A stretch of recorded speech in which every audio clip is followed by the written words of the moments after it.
家好，我是 Carrie。Sorry 啊，因为我第一次在这么多人的面前讲我的东西。OK， 我是来自一个暴力的家庭。我是来自一个暴力的家庭，然后我从小就是一直被父母打。然后我就是渴望的快点搬离那个家，所以我是在我18岁的时候我就搬离那个家，然后就在3年后我就认识了我的前夫，然后就在短短的6个月就跟他注册结婚，然后原本就是以为会有自己的家庭啊，然后就会日子比较好过一点，可是我错了，所以千万不要让他随随便便的就嫁人啦。Then结婚后，其实在注册后我是有一点后悔了啦，只是没有办法嘛，自己选了，那就继续走下去。然后就在我怀孕3个月的时候，他打我，然后我就忍了下来了，为了孩子我忍了下来了。然后我就想说，可能等孩子生出来了之后，日子会比较好过一点。可是又没有，孩子生下来之后更惨。然后我是一个人，我做2份到3份工作，我来维持我自己的生活，维持我孩子的学费啊、医药费啊、生活费啊。因为我的前夫他没有给我任何的那些income 啊，就是说他没有给我一些生活费，我要用讨的，他才给我，不然他是没有给我的。还不要紧，他还到处去跟人家讲说我去花他的钱啊这些。然后后来我也不是笨的啦。然后我就因为家里的那些费用啊，那些水电费都是我的名字嘛。然后就这样，我就跟他讲说，如果你还要这个家的话，那些水电费你就要还。所以他就还水电费，还杂费。然后后来我渐渐的，我是要他还孩子的一些费用，不可能我一个人，因为我还有爸爸妈妈要照顾。我爸爸生病了，我爸爸癌症，后来在2008年跳楼死了啦。连现在我妈妈也有 cancer， 就是这样。所以怎么讲呢 ？OK， 我好像有点跳来跳去在那时候在11年前我孩子2岁的时候啦，因为我受不了他给我那种精神上的折磨啊，他打我，然后他也不知道开始他喝酒啦，又赌球啦，然后就收赌注，然后在外面在工作那边不如意回来就对我发脾气，也就对我拳打脚踢在孩子的面前。我跟他讲过很多次，不要在孩子的面前这样打我这些，可是他不听，我就忍了下来，不要紧，我就忍。后来我就忍无可忍啊，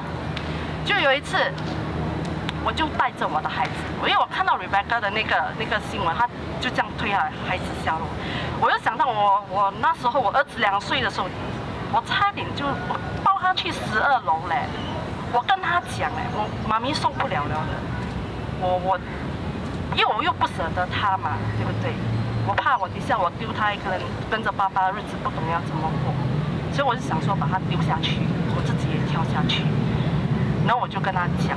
我妈咪受不了了，我要丢你下楼，我自己要跳下去。虽然他2岁而已，可是他懂什么是死，他就哭，他就跟我讲说，妈咪我不要死。2岁了，他只会讲妈咪不要，妈咪不要。就是因为他一直这样喊，我才没有促成大错。所以我感谢上帝，我没有促成大错。我那时候，我现在回想，我真的是很害怕，真的很害怕。所以我是希望那些怎么讲啊？那些单亲妈妈，还是那些婚姻不如意的人，你们不是一个人。如果你们真的是在家里有遇到这样的情况，你们要说出来啦，不要一直自己一个人憋着。我就是因为没有人可以诉苦，我的父母没有帮助我，没有给我精神上的支持，什么都没有，所以我开始就开始 get into depression。我自杀过几次，不过我很幸运，第1次警察来，我被警告；第2次我又跪求那个医生不要报警啦，那就没有事情了。第3次我骗过去，骗他说我福过多了，不要福过多也没有事情，我就这样活下来了。阎罗王不要我嘛，我命不该绝，所以就是要站在这边跟大家讲这些东西啊。这边呢，我不会讲了，我来讲真的，我只能 share 到这一点而已。对不起 ，OK， 谢谢。我的孩子知道我今天会在这里啦，然后因为今天他有跟我沟通啊，在 Facebook 他有跟我沟通，那我回答他问我的问题，因为他看到我 post 的那个东西，他就问我妈咪，you mean that time when I was told you want to kill me？ 因为其实我有跟他讲过了啦，其实我的婚姻为什么会失败，为什么会跟他的爸爸离婚，他都知道，只是我不想，因为他现在没有跟我，他没有跟我，他跟他的爸爸是因为他太黏他的爸爸了，我不忍心拆散他们了，说他的爸爸是 hold 那个卡斯蒂，只是说就这样啦，因为我是单亲妈妈，可是我又没有照顾到我的孩子，所以有点什么了，所以那些孩子啊，跟着妈妈的要好好的爱他的妈妈，不要让妈妈担心，要好好孝顺妈妈。OK， 谢谢大家，谢谢。